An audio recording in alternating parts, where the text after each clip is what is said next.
Michigan, more than half of our centers have always been part of the United Way family. And we're excited about that. We've never decided that it had to be either or. For us in Michigan, we felt that whatever the community felt was the best way, that was the best way to deliver the service. But I do think nationally the struggle exists now more and more that where we might have had a 501c3 independent volunteer center, that they're not able to sustain themselves any longer. I think the funding isn't there, or I would always bicker with that, because I think a community should have the money. And we're not talking about a 7 or a 10-person staff, but we're talking about a commitment. Strongly, I believe that United Way should be funding volunteer center activities, irregardless of whether it's a 501c3 in the community or within their own sort of cadre of programming that they do. I also believe that a community foundation should realize that that is one of their should be one of their commitments to give back to the community, that their endowments, their money should also support the re-engagement of community citizens into doing more with less.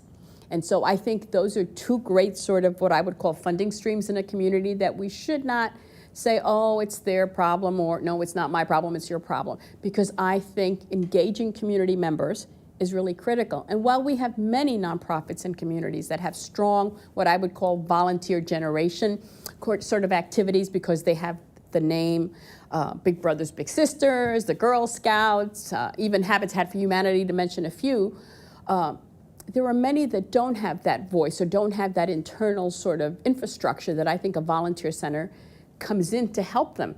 We don't try to do it for them, but we do try to help them realize what are the best steps for you to get to where you want to be.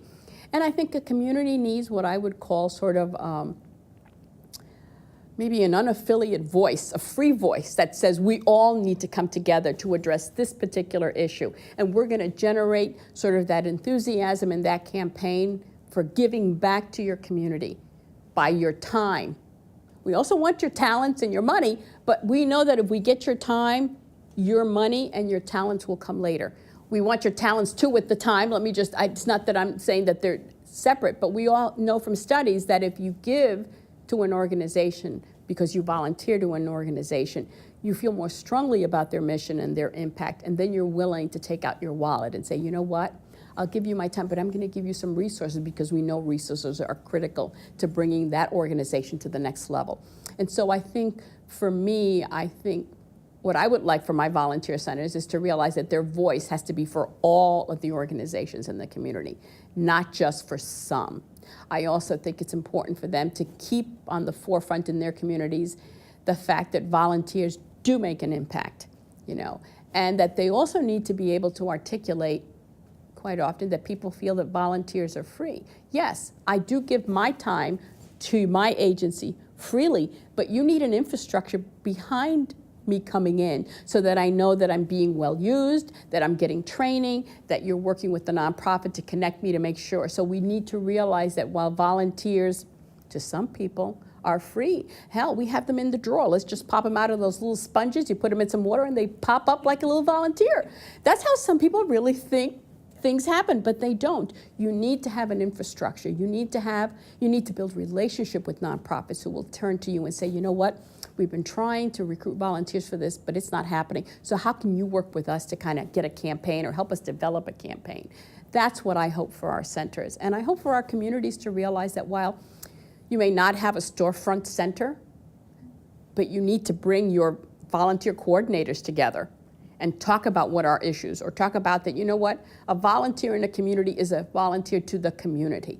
They may give the time right now to Habitat for Humanity or to Big Brothers Big Sisters, but when the agency begins to think that you belong to them, then the agency has lost sight about what a volunteer does, or what a volunteer is, and what their work in the community is all about. We should be willing to share our volunteers. We should be willing to recognize our volunteers regardless of which organization they're supporting, because I may early in life be very willing to support Habitat for Humanity in my early years, but I may change later on to maybe Big Brothers Big Sister. That doesn't make me any less a volunteer, and I would hope that all organizations in the community that I have volunteer for would sort of court me in a sense to thank me for my time. It's not because I want accolades. I don't think that's what people are looking for. People are looking for sort of a sense of respect because I gave you of my time and I've helped the organization move to the next level. Or I've helped you during a period where you wanted to do a fundraiser and no one else would help you, and I've come to your aid at that point. And that means for everyone in the community, not just that have money, but people that have time and are really committed to the issue. Those are the ones that I want to see engaged on an ongoing basis.